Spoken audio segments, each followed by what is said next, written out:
Hi అండి అందరికీ breaking news. AP జిల్లా కోర్ట్ ఆఫీస్ సబార్డినేట్ పోస్టుల కోసం ఎంతగానో ఎదురుచూస్తున్న రిజల్ట్స్ ఫైనల్గా వచ్చేశాయి. సో ఈరోజు మనం ఈ ఫలితాల గురించి పూర్తి విశ్లేషణ చేద్దాం. అన్ని వివరాలు క్లియర్గా తెలుసుకుందాం. అవునండి, ఇది నిజం. అధికారికంగా ఈరోజే అంటే జనవరి 7న ఫలితాలు రిలీజ్ చేసేశారు. ఇంకా అస్సలు ఆలస్యం చేయకుండా అభ్యర్థులందరూ వెంటనే చెక్ చేసుకోవడం చాలా ముఖ్యం. సరే, ఇప్పుడు విషయంలోకొస్తే ఆఫీస్ సబార్డినేట్ పోస్టులకి సంబంధించి ప్రొవిజనల్ సెలెక్షన్ లిస్ట్ అంటే తాత్కాలికంగా ఎంపికైన వాళ్ల జాబితాను విడుదల చేశారన్నమాట. ఇది చాలామందికి ఒక కీలకమైన ఘట్టం. ఓకే, రిజల్ట్స్ వచ్చేశాయని తెలిసింది కదా, మరి వాటిని ఎలా చూసుకోవాలి, ఆ ప్రాసెస్ ఏంటి, స్టెప్ బై స్టెప్ ఇప్పుడు చూసేద్దాం. చాలా సింపుల్. చూడండి, ప్రాసెస్ చాలా easy. First AP high court official website open చేయాలి. అక్కడ కొంచెం కిందకు స్క్రోల్ చేస్తే చాలు list of provisionally selected candidates అనే ఒక లింక్ కనిపిస్తుంది. దాని పక్కనే క్లిక్ హియర్ అని ఉంటుంది కదా, దానిమీద క్లిక్ చేస్తే ఒక 42 పేజీల పీడీఎఫ్ ఫైల్ డౌన్లోడ్ అవుతుంది. ఇక ఆ ఫైల్ ఓపెన్ చేసి అందులో హాల్ టికెట్ నంబర్ వెతుక్కోవడమే, అంతే. సరే, ఇక ఈ రిజల్ట్స్లో అసలైన ఇంట్రెస్టింగ్ పాయింట్కి వద్దాం. అదే కట్ ఆఫ్ మార్కులు. అసలీసారి కట్ ఆఫ్ ఎలా ఉంది ఒకసారి క్విక్గా చూద్దాం.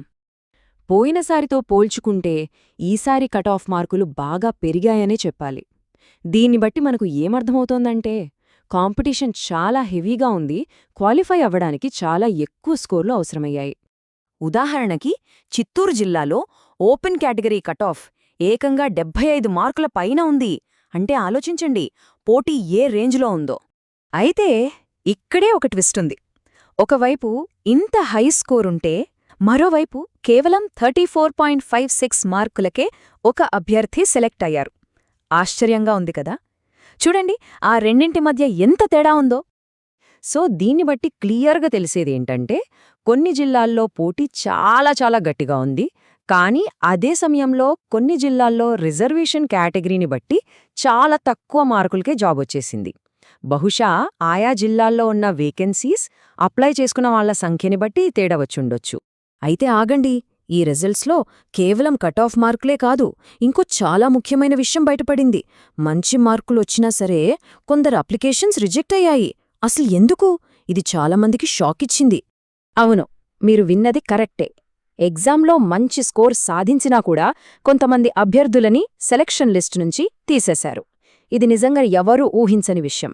మరి ఎందుకు రిజెక్ట్ చేశారంటే అఫీషియల్ పీడీఎఫ్లోనే దానికొక క్లియర్ రీజన్ ఇచ్చారు. అదేంటంటే హయ్యర్ ఎడ్యుకేషనల్ క్వాలిఫికేషన్స్ ఉండటం. అంటే నోటిఫికేషన్లో చెప్పిన దానికన్నా ఎక్కువ చదువుకున్న వాళ్ల హాల్ టికెట్ నంబర్లు మెన్షన్ చేసి వాళ్ల అభ్యర్థిత్వాన్ని రద్దు చేస్తున్నట్టు అధికారికంగా ప్రకటించారన్నమాట. సో రిజల్ట్స్ వచ్చేశాయి, కట్ ఆఫ్ మార్కుల్లో తేడాలు చూశాం, రిజెక్ట్ అవడానికి ఉన్న ఆ విచిత్రమైన కారణం కూడా తెలుసుకున్నాం. ఇక ఇప్పుడు అందరి మదిలో ఉండేది ఒకే ఒక ప్రశ్న. అదే, ఫైనల్గా ఎవరు సెలెక్ట్ అయ్యారు? ఎగ్జామ్ రాసిన అభ్యర్థులందరూ అధికారిక వెబ్సైట్కి వెళ్లి ఆ లిస్ట్లో తమ హాల్ టికెట్ నంబర్ ఉందో లేదో చెక్ చేసుకోవచ్చు.